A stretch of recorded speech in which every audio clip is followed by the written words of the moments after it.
유튜버 찌양을 협박해 수천만 원을 뜯어낸 혐의로 기소된 구제역 본명 이준희에 대해 검찰이 징역 4년을 구형했다. 10일 수원지법 형사 14단독 박이랑 판사 심리로 열린 구제역에 대한 공갈 등 혐의 결심 공판에서 검찰은 이같이 선고해달라고 재판부에 요청했다. 검찰은 피고인은 우연히 타인의 약점을 알게 된 것을 기회 삼아 사리사욕을 채우기로 하고 치밀하게 범행을 계획했다며 구독자 창출이 이익으로 직결되는 생태계에서 구독자 및 조회수를 늘리기 위해 자극적인 콘텐츠를 경쟁적으로 제작했고 유명세를 이용해 특정인의 치부를 공개하겠다고 협박해 금품을 갈취했다고 구형 이유를 설명했다. 그러나 구제역의 변호인은 이날 최후 변론을 통해 피고인이 피해자 측에 금전 요구를 하는 등의 협박은 없었다고 거듭 주장했다.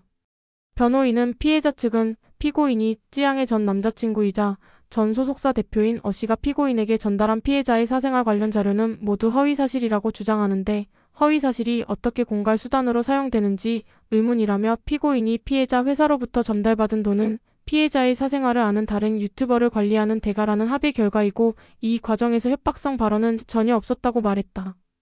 그러면서 이 사건 증거는 피고인에게 악감정을 품은 지인이 제출한 피고인 휴대전화에 저장된 녹취 파일로서 이는 헌법 및 형사소송법상 절차에 따르지 않고 수집된 위법 수집 증거이며 이에 근거한 2차 증거는 유죄 인정 증거로 삼을 수 없다고 덧붙였다.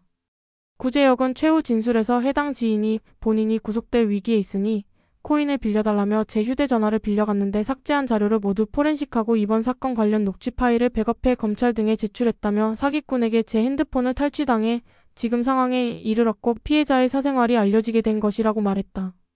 그는 다만 저의 실수로 피해자의 상처가 알려진 것에 대해서는 직접 사과의 뜻을 전하고 싶다며 이 부분에 대해 평생 피해자분에 대한 죄책감을 안고 피해 보상을 위해 모든 노력을 하겠다고 했다.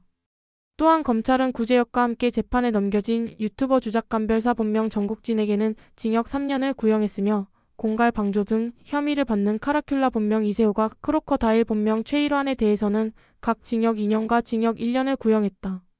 이 밖에 찌양을 협박한 혐의 등을 받는 최모 변호사에게 징역 5년을 선고해달라고 재판부에 요청했다. 주작감별사는 이날 6개월간 구치소에 있으면서 후회와 반성을 많이 했다. 피해자에 대해 정말 죄송한 마음이라며 앞으로 정직하고 성실하게 살겠다고 말했다. 카라큘라는 사회적으로 무리를 일으킨 것에 대해 죄송스럽고 반성하는 마음이라며 논란 초기엔 이렇게까지 질타받아야 하는 일인가 억울함도 있었지만 시간이 지나면서 누군가에게 영향력을 줄 수 있는 사람이라면 행실과 언행에 더 조심했어야 한다고 반성하고 있다고 밝혔다. 크로커다일은 후회가 된다. 선처를 부탁드린다고 했다.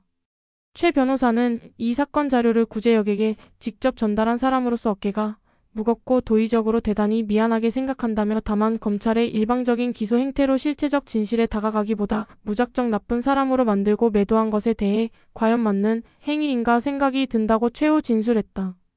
한편 구제역과 주작감별사는 2023년 2월 찌양에게 내탈세 사생활 관련 의혹을 제보받았다.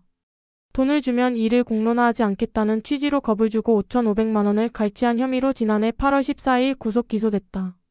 또 공론화되길 원치 않으면 내 지인의 식당을 홍보해달라고 요구해 촬영을 강제하기도 했으며 2021년 10월에는 내가 고소를 남발해 소상공인을 괴롭힌다는 영상을 올리겠다는 취지로 위협하기도 한 것으로 조사됐다.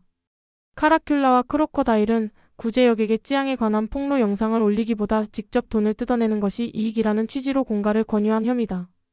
최 변호사는 2021년 10월 찌양의 전 남자친구이자 전 소속사 대표인 어씨가 한 식당을 상대로 제기한 민사소송으로 처음 알게 된 후 어씨와 찌양을 협박한 혐의 등을 받는다.